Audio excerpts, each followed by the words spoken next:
Bismillahirrahmanirrahim. Assalamualaikum warahmatullahi wabarakatuh. Puji syukur kita panjatkan kehadirat Allah Subhanahu wa taala serta bersalawat kepada Nabi Muhammad sallallahu alaihi wasallam. Allahumma shalli wa sallim wa barik alaihi. Baik, perkenalkan saya Nur Intan. Program studi Pendidikan Agama Islam semester 5 akan membawakan sebuah materi yang berjudul Internet, Website, dan Media Sosial sebagai sumber belajar dalam mata kuliah Media dan Sumber Belajar PAI.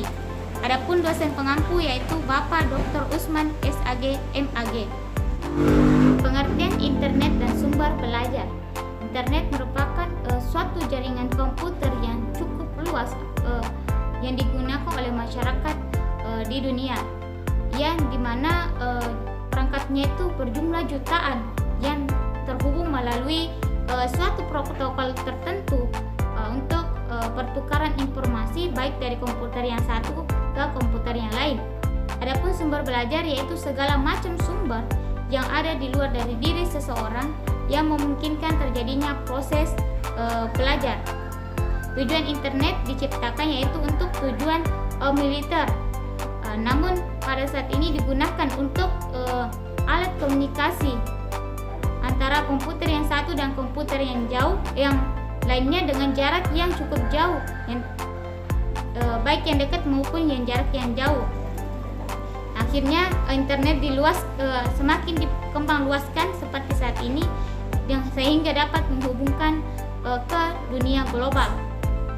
Manfaat dan fungsi internet yang pertama sebagai komunikasi interaktif, yang kedua akses ke pakar, yang ketiga akses ke perpustakaan, yang keempat membantu penelitian, dan kelima pengembangan ilmu pengetahuan, pertukaran data, dan kolaborasi. Adapun fungsi internet sebagai alat komunikasi, alat akses informasi, pendidikan dan pembelajaran, tambahan, pelengkap, dan pengganti.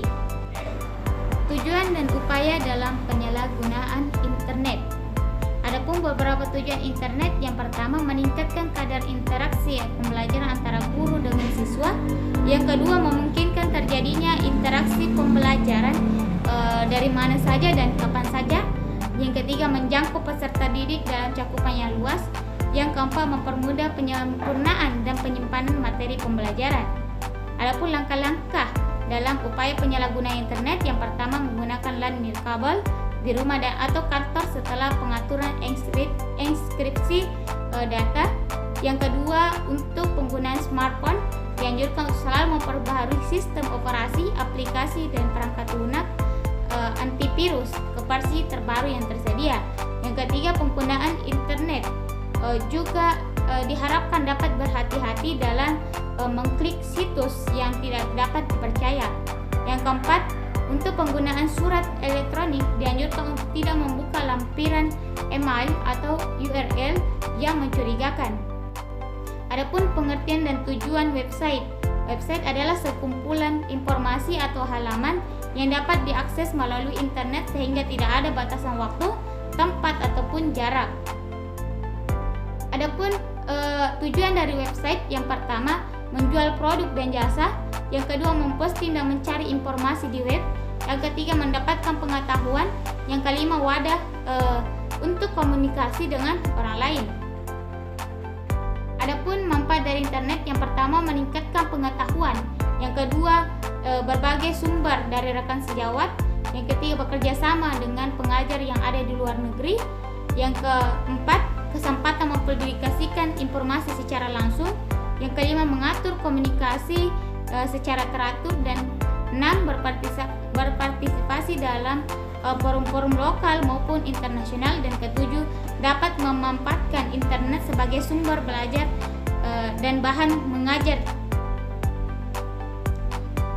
Adapun dampak dan pencegahan dari penyalahgunaan internet, dampaknya itu yang biasa ditimbulkan adalah penurunan moral dan kualitas bangsa serta menginspirasi tindak kejahatan dan penyalahgunaan website.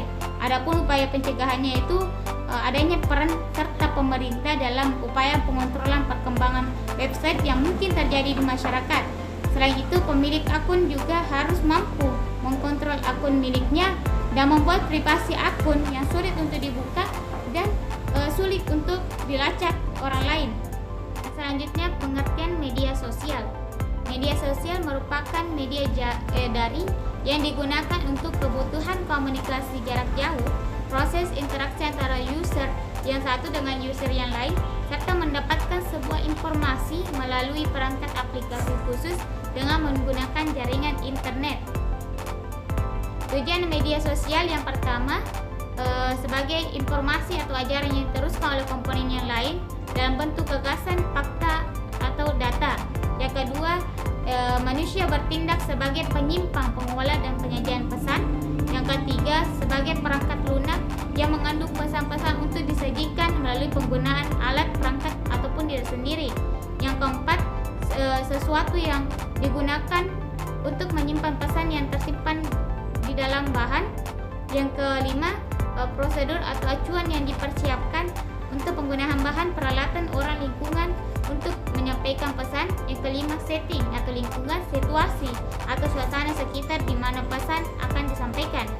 Adapun upaya pencegahan penyalahgunaan media sosial, yang pertama, gunakan teknologi informasi sesuai dengan tujuan. Yang kedua, jika masih di bawah umur, mintalah pendampingan orang tua. Yang ketiga, pilih informasi yang memiliki sumber yang jelas. Yang keempat, sebelum membagikan informasi, telusuri terlebih dahulu kebenaran informasi tersebut. Yang kelima, jauhi situs-situs yang tidak bermanfaat. Dan keenam, ketika bersosial media, utamakan rasa toleransi dan saling menghargai. Demikianlah materi yang sempat saya sampaikan. Mudah-mudahan dapat bermanfaat bagi kita semua, khususnya diri saya sendiri. Mohon maaf jika ada kesalahan kata dari saya, mohon dimaafkan. Sampai jumpa di lain waktu. Wassalamualaikum